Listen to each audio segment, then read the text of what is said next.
আসসালামু আলাইকুম। আশা করি সবাই ভালো আছেন। আল্লাহর রহমতে আমিও ভালো আছি। তো সকাল সকাল নাস্তা বানাইছি আজকে এই যে পরোটা, তাওয়ার সমান একটা পরোটা বানাইছি মুচমুচা কইরা। আর এই যে চা, আজকে এটা দিয়ে নাস্তা করব। তো সকালে উঠে অনেক কাজ করা হয়েছে, যেহেতু আজকে শুক্রবার, সবাইকে জুম্মা মুবারক। এদিকে আবার যে কাজ বাড়াইছে গোসলখানায়, মানে সে বলতেছে অনেক গরম গরম, তা আমি বলছি তোমার পরে গোসল করাই দিব। সে একাই গেছে গোসলখানার ভিতরে যাই, ঝর্ণাও ছাড়ছে, কলও ছাড়ছে। সব কল ছাইরা এমনভাবে কীভাবে জানি স্যান্ডেল দিয়া ওই যেখানে পানি যায় পাইপ, স্যান্ডেল দিয়ে আপনার এই পাইপ আটকাইছে। আটকায়া সে পানি এমন পরিমাণ পানি বাড়াইছে, সে পানি পুরা পানি ঘরে উঠে আসছে। এইগুলি পরিষ্কার করা কত যে ঝামেলা, পুরা ঘর ছড়াই গেছে পানি দিয়া। তো এখন ওরে কিছু বলি না, ওরে ধমক দিছি একটা, তো সে কান্না করতেছে। এখন বললাম যে আসো তোমার নাস্তা খাওয়াই দেই, খাবে না। তো নাস্তাটা খাই এগুলি পরিষ্কার করি পানিগুলি, তারপর তো রান্নাও করতে হবে। আজকে শুক্রবারের দিন, তাড়াতাড়ি রান্না না করলে হয়।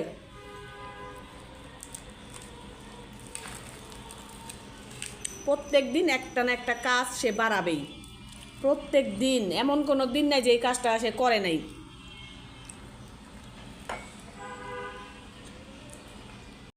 নাস্তা খাওয়ার আগে এদিকে আমি ডাল বসাই দিয়ে গেছিলাম, পাতলা মুসুরির ডাল রান্না করব পাতলা, আর গরুর মাংস রান্না করবো, আর ভাত। এই আজকে দুপুরের খাবার। গরমের মধ্যে বেশি ঝামেলা করতে যাব না, তো ডালটা হইতে থাক, চালটা বাইছা তারপরে মাংসটার জন্য গোছগাছ করে নেই, তরকারিটাও বসাই দিই। গরুর মাংস রান্না করার জন্য আমি এই যে এখানে কয়টা শুকনো মরিচ, কাঁচা মরিচ আর ধইনা জিরা নিয়ে নিছি, তার উপরে একটু লবণ দিয়ে দিছি। তো এগুলি এখন বাইটা নিব। তো আমি তো এখন বাইটাই খাই, যে কোনো তরকারি হোক বা মাংস হোক একটু বেটে দেওয়ারই চেষ্টা করি, ব্লেন্ডার করি না। তো এগুলি এখন মিক্স করে বাইটা নিব। তো মাংসের তরকারিটাই যে কষানো শেষ, ডালও রান্না শেষ, ভাতও হয়ে গেছে। তো আমি এই মাংসটার মধ্যে হালকা একটু ঝোল দিয়ে দিব, বেশি ঝোল দিব না, যেহেতু ডাল আছে আজকে, এত ঝোলের দরকার নেই।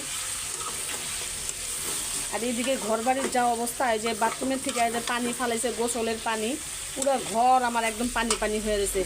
এখন হালকা একটু মুইসা মুইসা উঠাইছি পুরা, তাই এখন মুছবো। তো আগে ভাবছি যে রান্নাটা শেষ করে নেই।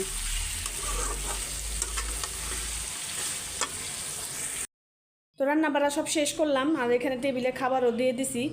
এখানে যে গরুর মাংস রান্না করছি আজকে, পাতলা ডাল, মুসুরির ডাল রান্না করছি,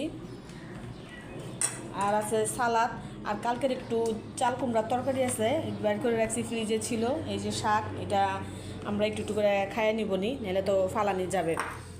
তো সবাই এখন খাইতে ডাক দিয়ে দিই। আমি এখন খাবো না, আমি একটু পরে খাবো, কারণ এই যে ঘর বাড়ি যে নোংরা করে রাখছে পানি দিয়ে, এগুলোকে পরিষ্কার করব, তারপরে নিজে পরিষ্কার হব, তারপরে খাইতে বসবো। তো দুপুরে খাওয়া দাওয়া শেষ করে আমরা একটু বাইরে এসে জায়ানকে নিয়ে, আজকে যেহেতু শুক্রবার তাই ওরে নিয়ে জায়গা আসছি, যে 12 নম্বর ডিওএসএস এর ভিতরে। হ্যাঁ, তো এখানে ছোটোখাটো একটা মেলা বসছে, আর ওই যে দেখেন দিকেও মেট্রো লেনের ফ্লাইওভারটা দেখা যাইতেছে।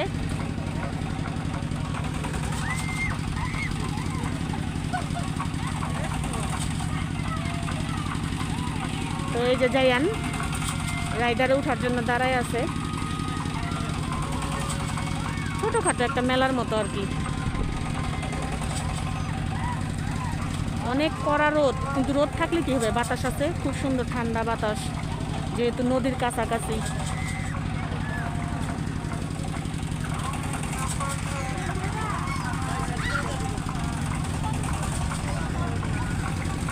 অনেক ঠান্ডা বাতাস।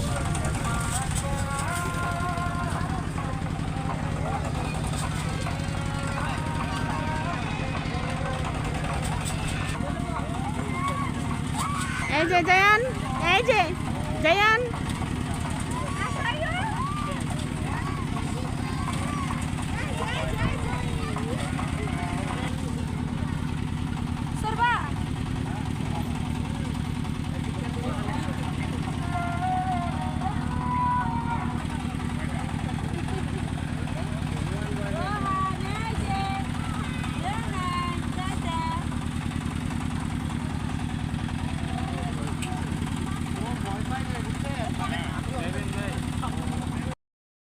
তো আস্তে আস্তে রোদ কমতেছে আর মানুষের ভিড় বাড়তেছে। যখন আমরা আসছি তখন কিন্তু অল্প অল্প মানুষ ছিল, এখন জায়গায় জায়গায় বাড়তেছে মানুষ।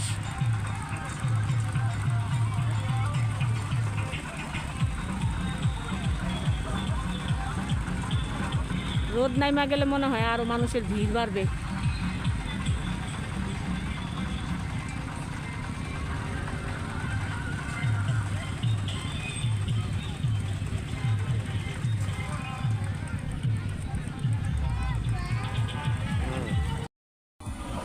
তা আমরা এই জায়গা থেকে এখন বের হয়ে চলে যেতেছি।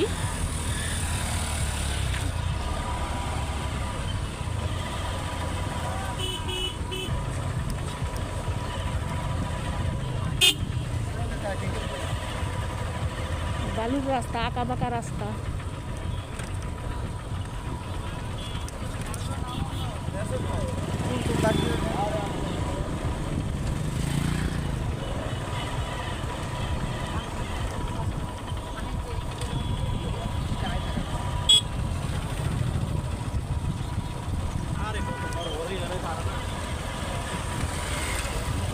ঘাস, মেট্রো লেন।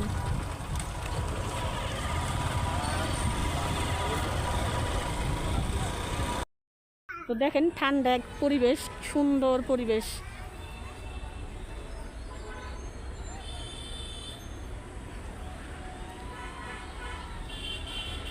এটা হচ্ছে বিরুলিয়া বেড়িবাঁধের এদিকে, খুব সুন্দর ঠান্ডা পরিবেশ, গাছ গাছলা।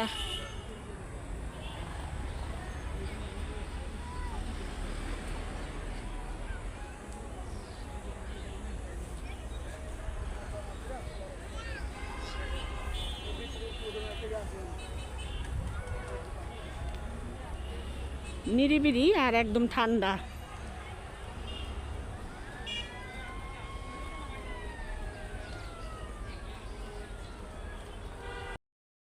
তো আমরা ঘুরতে ঘুরতে এখানে আসছি চটপটি খাইতে। এই যে জায়ান বসছে চটপটি খাবে। বাবা কি খাবে? ফুচকা। এই যে জায়ান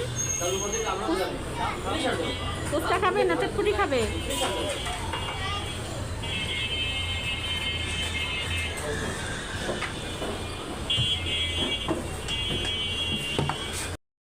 আমাদের ফুচকা এই যে চলে আসছে, এই যে জায়ান খাইতেছে।